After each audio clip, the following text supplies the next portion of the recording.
Mutiara Hikmah Official, menyingkap hikmah di balik sunnah.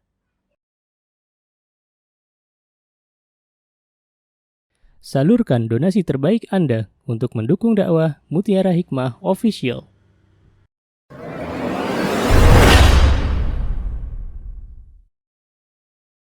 Akhwati fillah rahimani wa rahimakunallah. Nasta'inu billah, kita memohon pertolongan kepada Allah. Kita akan mengenal sedikit demi sedikit siapa sebenarnya Sufyan ibnu Uyainah. Kalau teman-teman pernah membaca kisah tentang Sufyan ibnu Uyainah, dan ini banyak sekali kisah-kisah beliau, di antaranya teman-teman bisa membaca kitab Tahdzibul Kamal. Tahdzibul Kamal itu juga di sana kisah tentang Sufyan ibnu Uyainah dijabarkan, ya subhanallah. Atau teman-teman bisa juga membaca kitab Tazkiratul Huffaz, ya, punya Adz-Dzahabi, ya. Atau yang lebih dikenal ada satu kitab milik Imam Adz-Dzahabi, itu Siyar A'lamin Nubala. Ya, ini Masya Allah bagus sekali. Jadi Siyar A'lamin Nubala ini juga kitab-kitab yang membahas tentang biografi para ulama, ya subhanallah.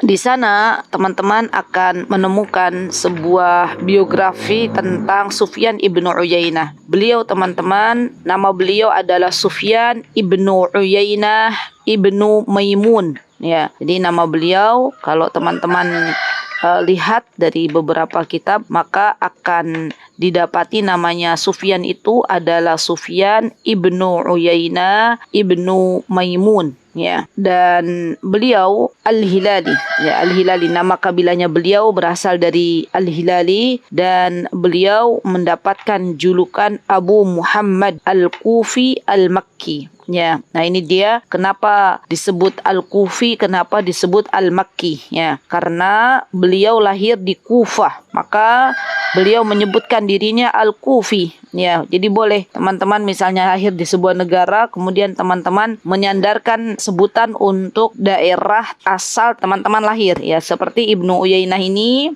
seperti Sufyan bin Uyainah lahir di Kufah, maka beliau mengatakan, ya, bahwa atau orang-orang menyebut beliau Al-Kufi karena beliau lahir di Kufah, ya, pada tahun 107 Hijriah. Ya, jadi beliau lahir di Kufah tahun 107 Hijriah, teman-teman. Kemudian Al-Makki, ya, dari mana beliau mendapatkan julukan Al-Makki? Beliau mendapatkan julukan Al-Makki karena memang beliau hidup di kota Makkah. Ya, jadi banyak sekali beliau menghabiskan hidup beliau, teman-teman, di kota Makkah, Masya Allah, di Hijaz, ya.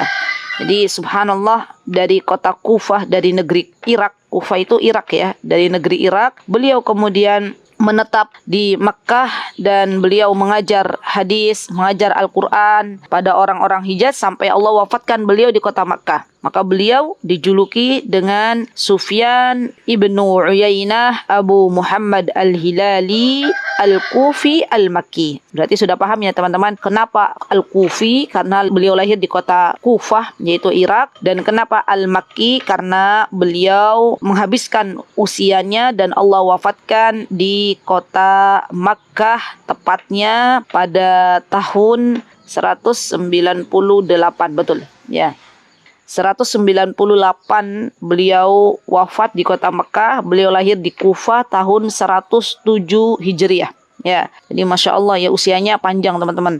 Sufyan ibnu Uyainah ini usianya 91 tahun, ya, Masya Allah. Beliau, teman-teman, kadang juga, ya, dipanggil dengan Ibnu Uyainah. Jadi para ulama tuh paham kalau ada panggilan Ibnu Uyainah berarti yang dimaksud adalah Sufyan. Walaupun nama Sufyannya tidak katut gitu, ya. Tapi mereka paham, oh kalau Ibnu Uyainah berarti Sufyan. Atau beliau juga terkenal dengan sebutan kunyah beliau yaitu Abu Muhammad. Ya, Abu Muhammad ini adalah kunyahnya beliau. Nah, beliau, teman-teman, sejak kecil, ya, Ibnu Uyainah ini, Sufyan bin Uyainah ini mencintai ilmu, subhanallah. Beliau sejak usia 10 tahun, subhanallah, beliau sudah mulai menuntut ilmu. Masya Allah, ya, inilah biografi para ulama, ya, Masya Allah. Mereka itu mencari ilmu dari usia-usia mereka kecil ya, Masya Allah. Jadi memang ayahnya Sufyan ibnu Uyainah yang terkenal, biasanya kalau kita berangkat umroh kan ada ini ya teman-teman, kalau kita mau nukar uang itu loh, nukar uang dari rupiah ke real ya, apa namanya, money changer. Nah ya, jadi beliau itu ayahnya dulu sebagai pegawai di sebuah money changer, dan beliau ayahnya itu juga seorang yang sangat-sangat menginginkan putranya untuk menjadi seorang ulama, Masya Allah ya, menjadi seorang ulama, Masya Allah. Dan subhanallah, akhirnya pindahlah Sufyan ibnu Uyainah ke sebuah tempat di mana waktu itu adalah pusatnya ilmu pengetahuan. Jadi pusatnya ilmu agama tidak lain adalah kota Makkatul Mukarramah. Lihat teman-teman, perjalanan menuntut ilmu para ulama biasanya mereka keluar dari negerinya masing-masing, subhanallah. Dan kita akan lebih merasakan teman-teman, jadi kita itu akan lebih bisa merasakan bahwa kita akan diberikan semangat oleh Allah Subhanahu wa taala ya, subhanallah, ketika kita itu berada di negeri orang ya. Dulu waktu kami masih berada di Yaman ya, itu pikiran kita begini. Jadi saya sama suami sering memotivasi dengan mengatakan begini, sayangku, kita tuh di sini cuma sebentar kok, nanti juga balik ke Indonesia gitu ya. Ayo, terkadang beliau yang menasehati saya ya, ayo jangan malas-malasan, ayo mumpung di sini banyak para ahli ilmu, mumpung di sini gudangnya ilmu, ayo belajar yang benar, ayo semangat gitu ya. Jadi kalau kita pas lagi misalnya kedinginan gitu ya, karena di Yaman tuh kan terkadang dinginnya itu kan di bawah 0 derajat Celcius ya, kadang -1, kadang -2. Itu pengennya, nafsu kita pengennya tidur, pengennya pakai selimut, tapi kita ingat lagi, kita di sini nggak lama kok, kita di sini cuman sebentar, ambil ilmu terus kita pulang gitu ya. Terus nanti kalau kita di sini nggak benar-benar belajar, nanti apa yang akan kita bawa pulang gitu ya, apa yang akan kita berikan untuk umat ya. Terus saja seperti itu, subhanallah. Dan anak kira ya, saya kira teman-teman, kalau kita tuh hidup di negeri orang ya, itu kita pun nggak berselera tuh beli barang-barang gitu ya, karena kita akan mengatakan, nggak usah deh, nggak usah beli barang-barang ina itu, toh kita juga mau pulang ke Indonesia, nanti sayang mubazir. Jadi benar-benar kita itu musafir itu akan lebih terasa gitu ya, padahal ya sejatinya di Indonesia juga kita seorang musafir. Tapi subhanallah, terkadang subhanallah kalau sudah sampai Indonesia, wah inilah negeri kita ya, inilah rumah kita misalnya, inilah tempat tinggal kita, subhanallah ya, Allahul musta'an. Jadi subhanallah, semoga teman-teman atau putra-putri teman-teman nanti bisa menuntut ilmu keluar gitu ya, ke pusatnya gudangnya ilmu agama itu ada di kota Nabi, yaitu kota Madinah, ada di Makkah juga ada banyak, ada di ini teman-teman Singkit ya, di Singkit itu juga Masya Allah, Mauritania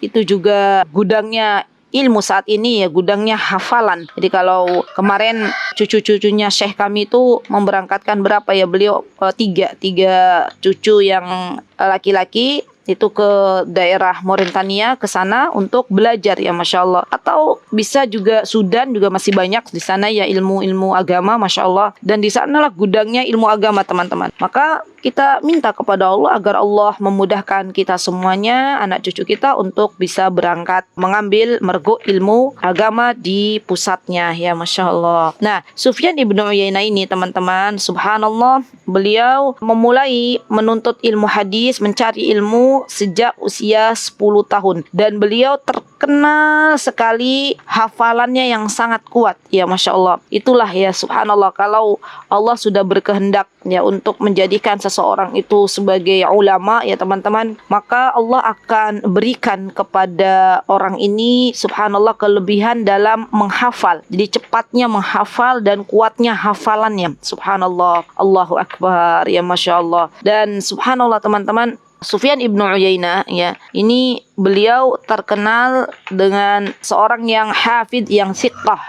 Jadi karena beliau tuh hafalannya bagus, beliau juga amanah, maka beliau mendapatkan gelar dari para ahlul hadis bahwa beliau itu adalah seorang yang siqah. Ya, kita sudah pernah belajar apa itu siqah, apa itu hafid ya, Masya Allah. Dan gelar siqah, gelar hafid ini tidak bisa kita aku-aku teman-teman. Ini biasanya sebuah gelar, sebuah apa istilahnya, julukan yang memang disematkan oleh para ulama di zamannya ya, subhanallah. Allahu Akbar. Ya, kemudian Sufyan ini teman-teman, ya Masya Allah, beliau juga sempat bertemu dengan kurang lebih 87 tabi'in, ya, atau bahkan lebih dari itu, Masya Allah. Dan yang paling terkenal adalah Abdullah bin Dinar.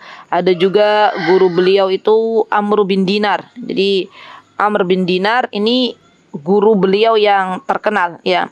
Kalau teman-teman pernah dengar Amr bin Dinar, ya maka itu adalah gurunya Sufyan ibnu Uyainah. Ya, ada juga guru beliau yang terkenal teman-teman, yaitu Ibnu Syihab Az-Zuhri. Masya Allah, ya. Ini gurunya Sufyan ibnu Uyainah, yaitu Ibnu Syihab Az-Zuhri. Masya Allah. Jadi banyak sekali teman-teman guru dari Sufyan ibnu Uyainah. Kalau misalnya teman-teman pernah dengar Ibnu Syihab Az-Zuhri, maka teman-teman akan mendapati bahwa beliau juga adalah salah satu ulama hadis yang sangat masyhur, ya. Dan beliau termasuk dari tabi'in as-sighar. Ya, Az-Zuhri, Ibnu Zuhri atau Ibnu Syihab Az-Zuhri ini seorang tabi'in dan gurunya Sufyan ibnu Uyainah. Masya Allah, ya. Imam Az-Zuhri, ya, jadi orang yang sangat terkenal dengan pengetahuannya yang luas, ya Masya Allah, dan juga orang yang sangat cinta dengan ilmu, Masya Allah. Maka tidak salah pilih guru nih Sufyan ibnu Uyainah ketika beliau memilih di antara guru beliau adalah Imam Az-Zuhri atau Ibnu Syihab Az-Zuhri, ya Masya Allah. Mudah-mudahan nanti kita bisa belajar siapa sebenarnya Ibnu Syihab Az-Zuhri, gurunya Sufyan ibnu Uyainah, ya. Yang jelas hari ini kita akan belajar tentang siapakah Sufyan ibnu Uyainah. Baik, kemudian di antara guru beliau juga teman-teman ada yang bernama Syu'bah. Kita kemarin sudah pernah belajar, ya, Syu'bah. Syu'bah ini juga gurunya beliau, ya Masya Allah. Dan nanti teman-teman bisa telusuri kembali siapa itu Syu'bah, ya. Karena ini ternyata guru besarnya Imam Sufyan ibnu Uyainah. Baik, nah teman-teman, karena Sufyan ibnu Uyainah ini adalah seorang yang luar biasa, ya, seorang yang memiliki banyak ilmu, maka beliau pun punya murid-murid, ya. Ya, subhanallah. Dan murid-murid beliau juga luar biasa, subhanallah. Di antara murid beliau yang terkenal teman-teman, ya Masya Allah, saya yakin teman-teman mesti kenal semua nih, yaitu Imam Asy-Syafi'i. Jadi Imam Syafi'i ini adalah muridnya Sufyan ibnu Uyainah, ya. Siapa nama Imam Syafi'i kalau teman-teman ingat? Muhammad bin Idris Asy-Syafi'i, ya Masya Allah. Juga di antara murid beliau teman-teman adalah Yahya bin Ma'in, yang kita kemarin pernah belajar ini. Yahya bin Ma'in ini juga muridnya Sufyan ibnu Uyainah, ya Masya Allah. Kemudian ada juga Imam Ahmad bin Hambal, ya. Imam Ahmad bin Hambal teman-teman ini juga adalah muridnya Sufyan ibnu Uyainah. Ini muridnya banyak sekali.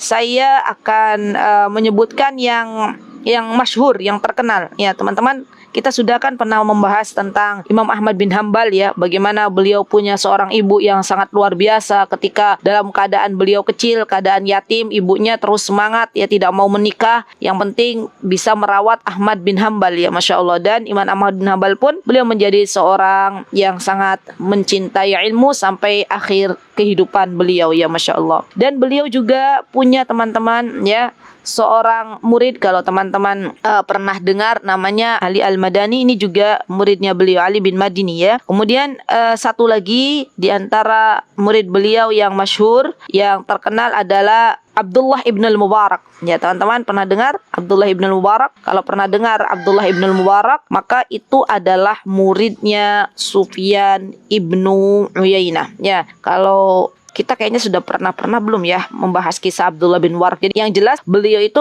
ya, Abdullah bin Mubarak itu teman-teman, beliau juga seorang penuntut ilmu. Ya, dari sejak usia muda Ibnul Mubarak sangat gemar menuntut ilmu, ya. Di antara negeri yang pernah disinggahi oleh Ibnul Mubarak waktu itu adalah kota San'a, Yaman, ya Masya Allah.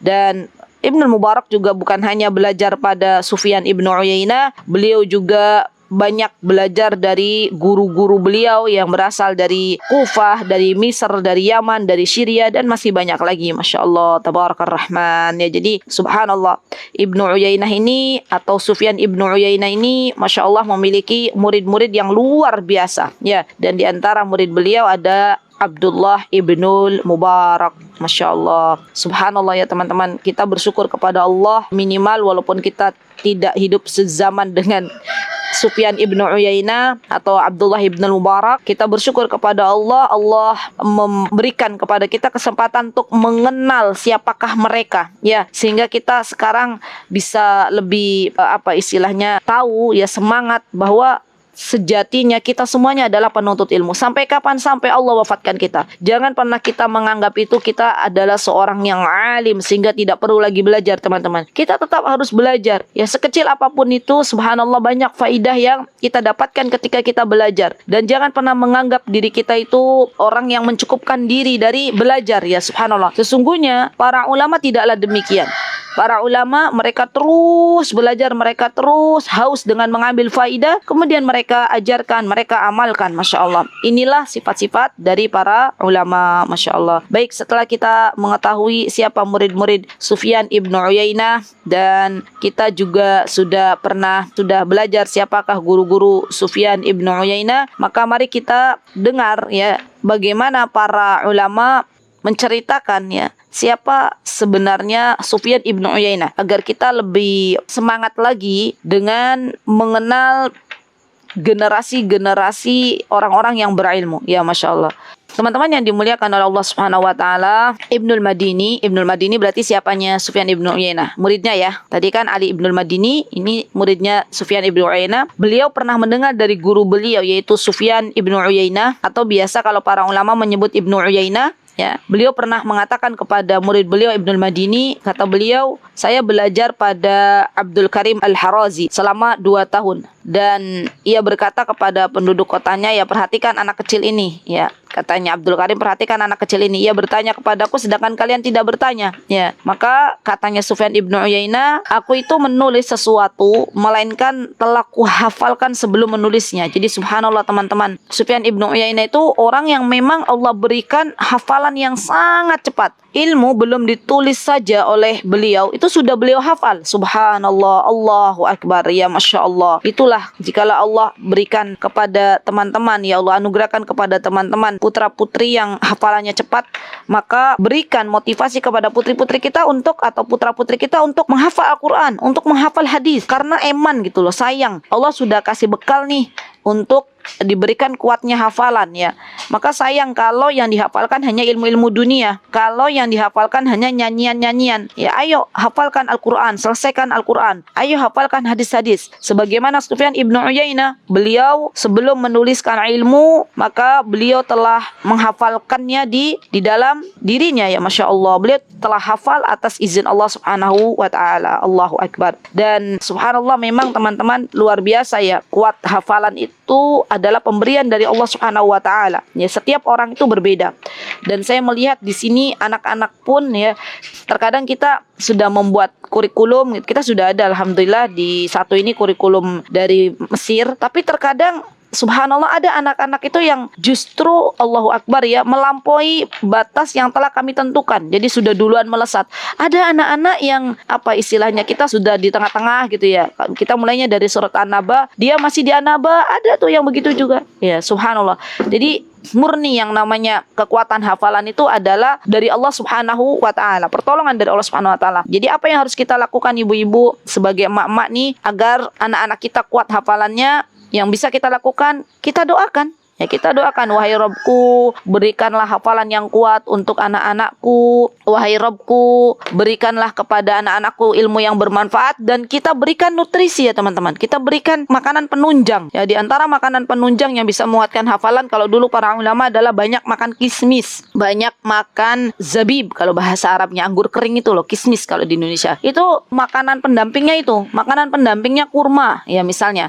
Jadi makanan pendampingnya adalah buah. Nutrisinya harus masuk. Jangan sampai kita pengen anak kita punya hafalan yang bagus, sebagus Sufyan ibnu Uyainah, tapi kita kasih makanannya gorengan. Ya kan, kasihan anak-anak. Dari mana mereka mendapatkan nutrisi? Ya, karena orang yang namanya menghafal itu subhanallah juga butuh makanan yang bagus. Baik. Nah, kemudian teman-teman, Sufyan ibnu Uyainah juga beliau pernah ya diberikan sebuah komentar dari Imam Syafi'i ya, dan Imam Syafi'i juga sama muridnya Sufyan ibnu Uyainah. Apa kata Imam Syafi'i? Subhanallah, subhanallah. Kata Imam Syafi'i, Imam Syafi'i berkata tentang guru beliau, kata beliau, kalaulah bukan Sufyan ibnu Uyainah dan Imam Malik ya, Imam Malik ini adalah gurunya Imam Syafi'i juga, Malik bin Anas. Maka kata Imam Syafi'i, kalaulah bukan karena dua orang ini, Imam Malik dan Sufyan ibnu Uyainah, maka akan hilanglah perbendaharaan ilmu di Hijaz. Ya subhanallah teman-teman. Jadi termasuk dulu Sufyan ibnu Uyainah adalah orang yang Allah berikan perbendaharaan ilmu. Ya, seorang ulama besar yang Allah berikan ilmu kepadanya, Allah titipkan ilmu kepadanya. Dan alhamdulillah Sufyan ibnu Uyainah pun akhirnya di sepanjang hidup beliau mengajar. Subhanallah, mengajar Al-Quran, mengajar hadis kepada orang-orang yang mendatangi kota Makkatul Mukarramah. Masya Allah, Allahu Akbar. Bahkan Imam Syafi'i juga beliau pernah mengatakan, kata beliau, tidaklah saya melihat ya seorang pun yang memiliki keluasan ilmu, kata Imam Syafi'i, seperti Sufyan ibnu Uyainah. Masya Allah. Jadi subhanallah, Sufyan ibnu Uyainah ini adalah seorang yang sangat luas ilmunya ya, sebagaimana Imam Syafi'i katakan kepada gurunda beliau ya, Masya Allah. Dan beliau juga terkenal, Sufyan ibnu Uyainah ini seorang yang sangat bagus ketika menafsirkan sebuah tafsir ayat Al-Quran, begitu pula dengan ilmu-ilmu hadis ya, Masya Allah, Allahu Akbar. Jadi Masya Allah, berarti Sufyan ibnu Uyainah adalah seorang muhaddis ya teman-teman, seorang yang memang berkutat dalam dunia ilmu hadis. Masya Allah, Allahu Akbar. Beliau juga adalah seorang yang ahli dalam tafsir. Beliau juga berarti seorang mufassir. Masya Allah. Baik, akhwati fillah rahimani wa rahimakunallah ya. Kemudian setelah kita mendengar kisah tentang Sufyan ibnu Uyainah dan bagaimana para murid-murid beliau memberikan kesaksian ya tentang guru beliau yaitu Sufyan ibnu Uyainah, maka kita pun teman-teman akan belajar kembali bagaimana Sufyan ibnu Uyainah menghabiskan waktunya. Masya Allah, Allahu Akbar, Allahu Akbar. Beliau teman-teman senantiasa di hari-hari beliau cari hadis-hadis ya, baik itu dari Syu'bah ataupun dari Amr bin Dinar. Dan setelah beliau mencari hadis dari banyak para ulama, maka beliau habiskan waktu beliau teman-teman untuk menelaah kembali ya, menelaah kembali kira-kira ini hadisnya sahih atau kemana sanadnya ya, Masya Allah. Dan subhanallah, beliau setelah menelaah hadis ya dan duduk, biasanya kalau seorang muhadis itu lama, kalau sudah menelaah satu hadis ya maka beliau lama sekali. Dan beliau biasanya kalau sudah ketemu, Masya Allah, beliau langsung menyebarkan kepada orang-orang yang ingin menuntut ilmu kepadanya. Masya Allah ya. Begitulah hari-hari Sufyan ibnu Uyainah beliau habiskan ya, Masya Allah, untuk belajar dan untuk mengajar ya. Bahkan dulu ya waktu beliau mengajar teman-teman, pernah ada seorang anak kecil ya, yaitu Ahmad bin Nadir ya. Beliau duduk di majlisnya Sufyan ibnu Uyainah, maka orang-orang memandang anak kecil ini ya. Dan Sufyan ibnu Uyainah, beliau tidak meremehkan anak kecil ini. Beliau mengatakan, oh, enggak apa-apa, duduk aja di majlisku, karena dulu juga saya waktu duduk di majlis ilmu itu, kata Sufyan ibnu Uyainah, tinggiku baru 5 jengkal ya. Jadi memang anak kecil yang mau duduk di majlis ilmu. Jadi teman-teman, yuk kita ambil mutiara faidah dari kisah Ibnu Uyainah ini, bahwa anak-anak kecil ya, kita kalau kita punya anak dan itu misalnya anak kita sudah bisa dikondisikan untuk menuntut ilmu, bermajlis dengan para ulama, ya sudah tahu adabnya, maka kita boleh bawa ya, nggak apa-apa. Yang penting sebelum duduk di majlisnya ulama ya, majlisnya para ustadz, para guru, maka kita sudah sounding terlebih dahulu kepada anak-anak kita. Nah, kita itu akan menuntut ilmu, kita mau mencari ilmu. Nanti di sana, adik diem ya, dengarkan ya. kita biasakan aja, nggak usah nanti kalau anak kita biasanya namanya anak kecil gitu ya, boleh nggak bawa mainan ya. Biasanya kalau putra kami Hamzah, masya Allah, barakallahu fi, itu biasanya mau ikut kajian sama Abi tapi bawa mainan katanya ya boleh bawa mainan tapi nanti dengerin ya oke, sepakat ya. Alhamdulillah anak-anak biasanya kalau sudah kita menyepakati di awal, masya Allah tabarakar rahman, biasanya di sana juga ya ngutak-ngutik mainan misalnya ya. Nah itu yang harus kita lakukan teman-teman. Kadang kita itu subhanallah mendapati anak-anak kecil yang di majlis ilmu masih lari ke sana kemari, masih sukanya gojek, sukanya nggak mau diam. Itu mungkin di antara faktornya karena belum di coaching dulu, belum di sounding dulu oleh orang tuanya. Ya, orang tuanya sibuk, berangkatnya buru-buru ke majlis ilmu dan akhirnya lupa menyepakati sebuah kesepakatan dengan anak-anaknya ya. Jadi subhanallah kita tetap memohon pertolongan kepada Allah. Ya Allah, jadikanlah anakku ketika duduk di majlis ilmu itu tenang ya, berikanlah dia tahan duduk di majlis ilmu. Nggak apa-apa walaupun mereka itu istilahnya belum bisa menulis. Kalau Sufyan ibnu Uyainah tuh dulu waktu kecil ya, saya baca di kisahnya Sufyan ibnu Uyainah, beliau biasa bawa papan panjang. Beliau biasa bawa papan panjang dan beliau biasa menulis ya. Masya Allah, beliau biasa menulis, setelah beliau hafalkan kemudian beliau tulis. Tapi kalau anak-anak kita misalnya belum bisa menulis, nggak apa-apa. Yang pasti biasakan dulu aja anak kita duduk di majlisnya ulama dalam keadaan beradab. Ini yang paling penting ya, adab dulu sebelum ilmu. Baik. Nah, teman-teman yang saya cintai karena Allah Subhanahu wa taala, kemudian kita juga harus tahu ya bagaimana akidahnya Sufyan ibnu Uyainah. Ya, jadi insya Allah saya pilih teman-teman yang kita bahas di hari Sabtu ini adalah ulama-ulama sunni, ulama-ulama yang memang memiliki akidah yang lurus ya.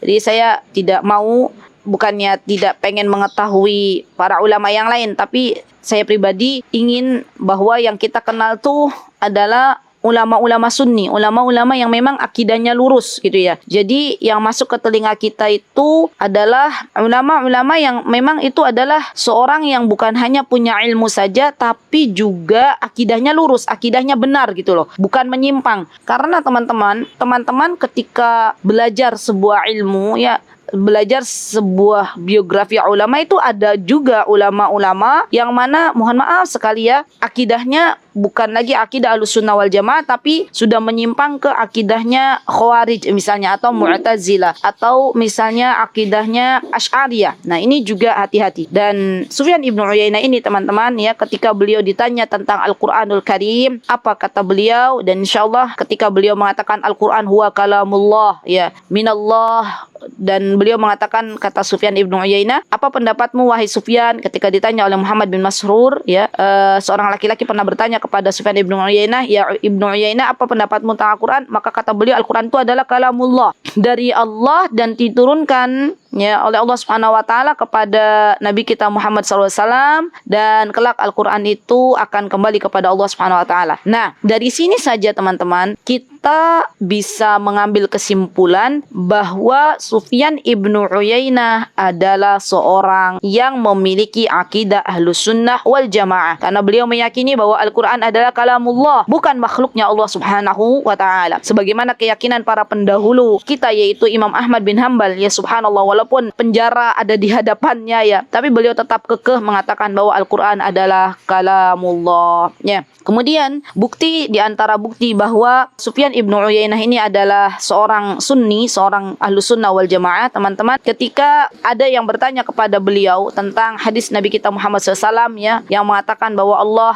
ada di langit gitu ya, dan ketika ditanya, Allah lah yang memegang hati hamba-hambanya di antara dua jemari Ar-Rahman ya. Maka apa kata Ibnu Uyainah? Kata beliau, jawaban beliau nih, hadis-hadis tersebut hakikatnya semuanya benar ya, sebagaimana apa yang telah kalian dengar. Tapi kata beliau ya, kami menetapkan dan membicarakan hadis tersebut tanpa mempersoalkan bagaimananya, kaifiyahnya. Nah, ini juga menunjukkan bahwa Sufyan ibnu Uyainah ini seorang yang sunni, seorang yang akidahnya lurus. Jadi teman-teman, kalau dalam masalah sifat ya, sifat, nanti semoga Allah Subhanahu wa taala memberikan kepada teman-teman kesempatan untuk belajar tentang asma wa sifat ya. Kita itu harus yakin misalnya Allah, tadi kan ada di antara dua jemari Ar-Rahman. Berarti Allah punya jari. Betul, kita yakin Allah punya jari. Ya, siapa yang memberitahukan? Yang memberitahukan adalah Rasulullah.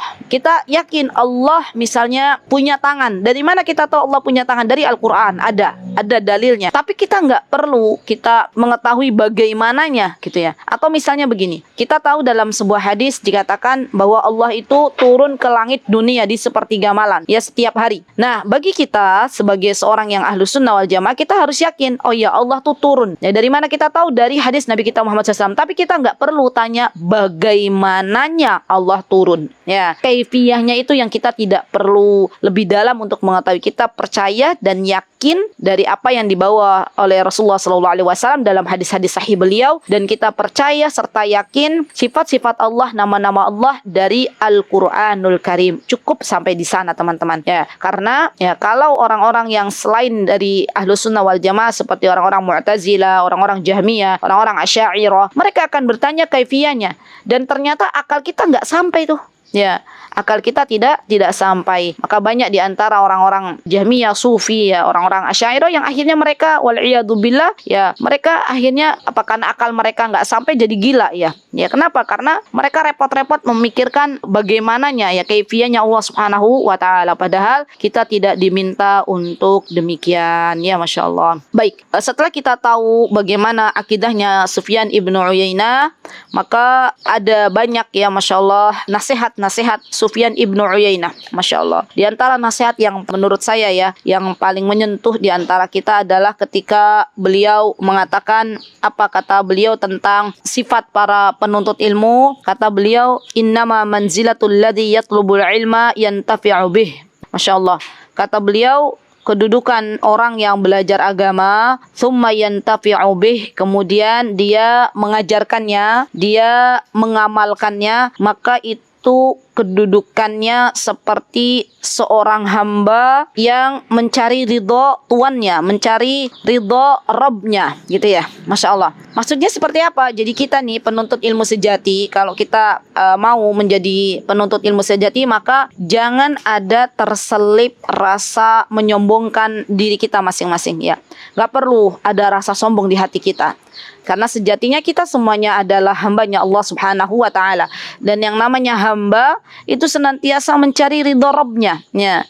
Dan subhanallah, teman-teman, yang namanya sombong itu datangnya dari iblis, ya, dari iblis. Dan tidak ada seorang hamba yang dia memiliki sifat sombong kemudian ia pun akhirnya bisa belajar, gak ada, ya, karena dia sudah sombong, dia sudah menutupi dirinya, Masya Allah. Dan kita belajar dari Sufyan ibnu Uyainah bahwa beliau adalah orang yang mewanti-wanti para thalabul ilm, jangan ada rasa sombong di dalam hatinya, ya. Tetaplah kita menjadi hambanya Allah, tetaplah kita seperti budak yang mengharapkan apa yang ada di sisi tuannya, ya. Tetaplah kita berdoa kepada Allah Subhanahu wa taala agar Allah Subhanahu wa taala memberikan kepada kita ilmu yang bermanfaat dan tidak mengklaim diri kita adalah seorang yang sudah cukup dengan menuntut ilmu, karena sesungguhnya itu adalah sebuah kesengsaraan di dunia, ya. Masya Allah. Baik, akhwati fillah rahimani wa rahimakumullah, itu yang bisa saya sampaikan tentang Sufyan ibnu Uyainah. Semoga yang sedikit ini bisa kita ambil manfaatnya. Teruslah belajar, teruslah menuntut ilmu. Jangan sibukkan waktu kita dengan fitnah yang ada, ya. Tadi malam alhamdulillah Allah beri kesempatan gabungan muhadharah dengan ustazah atau dengan Syekh Mu'ad, Syekh Munirah. Tadi malam mendengarkan muhadharah dari beliau yang Masya Allah bagus sekali, ya. Masya Allah, di antara nasihat beliau saya akan bagi teman-teman yang mungkin udzur belum bisa mendengarkan nasihat beliau. Di antara nasihat beliau di zaman yang penuh dengan fitnah ini, teman-teman, maka jangan sibukkan diri kita dengan berita-berita yang datang dari orang-orang yang munafik, orang-orang yang fasik, ya. Karena kalau kita sibukkan diri kita, ya, dengan hal-hal yang tidak bermanfaat, maka yang paling kita takutkan adalah akhirnya syaitan berhasil memalingkan kita dari ilmu, ya. Subhanallah. Dan Masya Allah, nasihat beliau begitu luar biasa, teman-teman. Nasihat beliau juga, beliau memberikan pesan kepada kita semuanya, berpeganglah teguh dengan Islam, ya. Karena Islamlah yang telah menjadikan kita semuanya bisa berkumpul Rasul ya, yang telah menjadikan kita semuanya mulia, Masya Allah. Maka kata beliau ya, hendaklah seorang muslim itu subhanallah jangan sibuk mencampuri urusan yang bukan urusannya. Jangan, kata beliau, jangan sibuk di sosial media, komentar ini, komentar itu, karena akan menghabiskan waktu kita, Masya Allah. Dan beliau juga berpesan kepada kita untuk beramar ma'ruf nahi mungkar, karena tidaklah Allah menjadikan kita semuanya dimuliakan dan menjadi sebaik-baik umat diantaranya karena kita ada amar ma'ruf nahi mungkar. Ya subhanallah, ini teman-teman menjadi pesan bagi kita, karena kita tahu di hari yang berita itu mudah kita dapatkan. Kita itu hidup di hari yang mungkin berita itu berasal dari luar, kemudian langsung kita dapatkan hanya melalui sosial media. Itulah kita hidup di hari ini, di hari yang seperti ini. Maka nasihat beliau, jangan mudah kita untuk men-share berita gitu loh. Stop dulu deh, tunggu dulu sampai berita itu benar-benar waqi', sampai berita itu benar-benar nyata ya. Jangan mudah terprovokator oleh orang-orang yang share-share WhatsApp atau share-share berita dari Facebook ya, karena sesungguhnya jari jemari kita itu akan menjadi saksi di hadapan Allah Subhanahu wa taala kelak ya teman-teman. Jadi terus mendekat kepada Allah Subhanahu wa taala, terus berdoa kepada Allah Subhanahu wa taala, memohon pertolongan kepada Allah Subhanahu wa taala agar Allah menjaga diri kita, menjaga perkataan kita, menjaga perbuatan kita, dan Allah meridhoi kita sampai Allah wafatkan kita, semoga dalam keadaan husnul khatimah. Itu yang bisa saya sampaikan teman-teman. Jazakumullahu khairan pada seluruh tim kajian hasanah, kepada seluruh tim Mutiara Hikmah, kepada Kak Welin ya, barakallahu fiki. Dan jikalau ada yang benar datangnya dari Allah Subhanahu wa taala, dan jikalau ada yang salah datangnya dari saya pribadi, saya mohon maaf yang sebesar-besarnya. Aqulu qouli hadza wastaghfirullah li wa lakum wa akhiru da'wana alhamdulillahi rabbil. Mutiara Hikmah Official, menyingkap hikmah di balik sunnah.